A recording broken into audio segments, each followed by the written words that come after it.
Speaker Pelosi has led the initiative to cut student loan rates and increase federal grants for college students. She has been an inspiration to women across the country and is someone I greatly admire. We are proud that she has chosen to make her first domestic trip outside of her district, San Francisco, and has selected this topic of higher education. Let's give a big round of applause to the woman who broke the marble ceiling on Capitol Hill, Speaker Nancy Pelosi.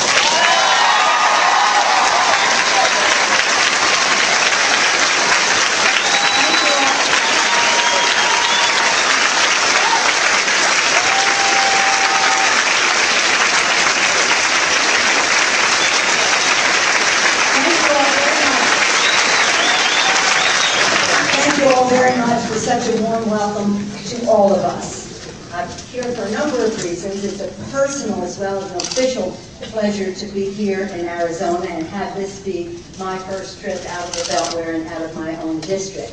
And appropriate that I'm at ASU, appropriate that we're talking about student loans, appropriate that we're talking about the future of our country.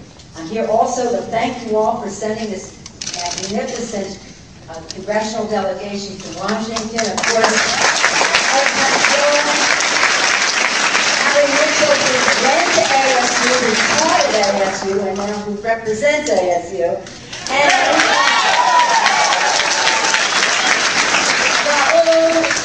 Raul is a wildcat.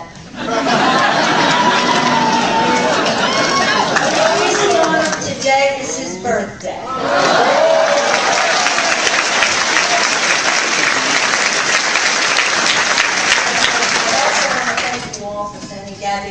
Gabrielle Giffords to Washington. She's a great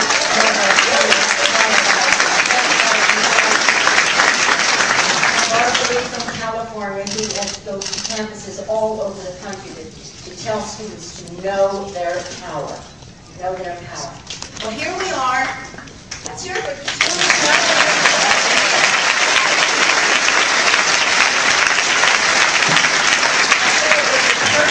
Pleasure to be here as well because I feel very connected to Arizona. My daughter and her husband and my grandchildren live in the Phoenix area. He teaches in public high school here in Tempe, and my kids go to Cochise Elementary School in Scottsdale where they live, so they're part of the public school system here, and they love it. And it's always, again, a pleasure personally as well as officially to be here. To the members of the official family who are here, thank you for your leadership, the Mayor of Scottsdale, the Mayor of Phoenix, and so many others. And Terry Goddard, well, what can I say, 30 years ago I served on the Democratic National Committee with his father, Governor Goddard, and so our connections here go way back personally as well as politically. It's a special honor for me to be here on President's Day because it takes us back to the purpose of our country and why education is key to everything that makes our country great. George Washington, of course, the father of our country, is the main president we honor, and Lincoln also in this time. But when George Washington was a freedom fighter, and that band of brothers that came together, our founders, they did something very remarkable. Very remarkable. It had never been done in the history of the world. They came together, declared their independence from another country, with the odds being long that they could succeed, declared their independence, and then they wrote documents that would be, not only for us, but for the world, something very fresh and new. Our Declaration of Independence, of course, our Constitution, our Bill of Rights. And at the same time, they designed something that you can carry around with you all the time probably. It's on the dollar bill, the Great Seal of the United States. And on that Great Seal of the United States, they wrote, Novus Ordo Seclorum, a new order for the centuries. The centuries. That nobody ever had the level of confidence in what they were doing, that they would succeed, and that it would be forever. And it was predicated on the proposition that every generation had a responsibility to the next to make the future brighter. And it was for a country that would grow because of newcomers constantly coming to our country to reinvigorate it, bringing their optimism, their hope, their determination for a better future. That's why they left their countries. And it's that kind of foundation, spiritually and intellectually, predicated on this invigoration that has made America so great. And so,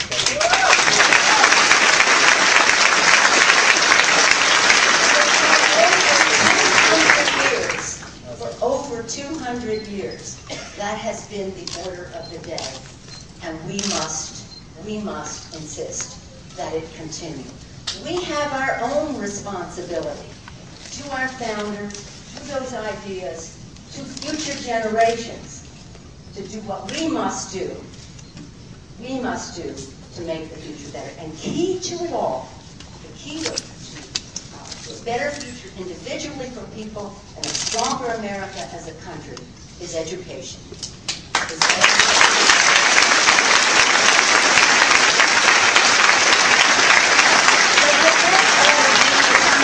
Today and your commitment to higher education. I thank the governor of Arizona, Governor Napolitano, for her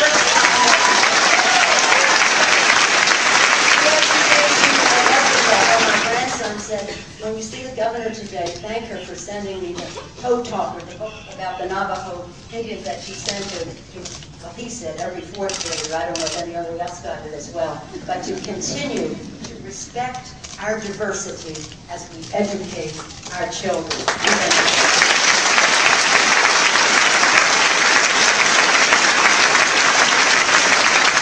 So answering the call for a new direction that we heard in November, we came into power in a bipartisan way and passed some legislation the first 100 hours that was a beginning, not everything, but a beginning. That would signal change and would signal the importance of issues that that were relevant to the lives of the American people.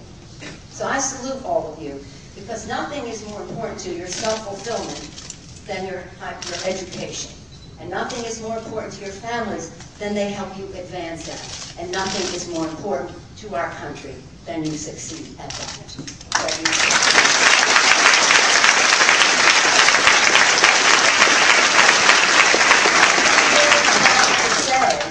That in our first 100 hours, when the legislation was introduced, debated, and passed, to cut in half the student loans as a beginning,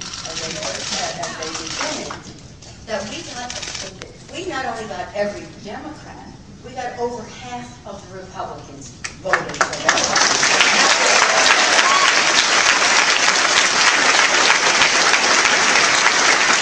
One of what we did in this regard, and in all of our 100-hour agenda, in this regard, to be relevant to the lives of America's families. Secondly, to be bipartisan in its support, and for it to send the clearest, most eloquent message that when it comes to the education of our young people, this was only a start, and there was more to come. And that's what we're going to hear about this afternoon. I want to thank Liz for her exceptional leadership. She's just been wonderful as Vice President of the Student Government. I want to thank the Arizona Student Association. I want to thank Arizona PERG for making this gathering possible today. Because when we leave here today, we're all going to be further strengthened in our resolve and in our ability to make opportunity, which is a democratic and American, not democratic in a political sense, a democratic value in terms of our country and our Constitution. Thomas Jefferson and other great presidents said that when he talked about democracy for all people, that education was essential to it, an informed electorate.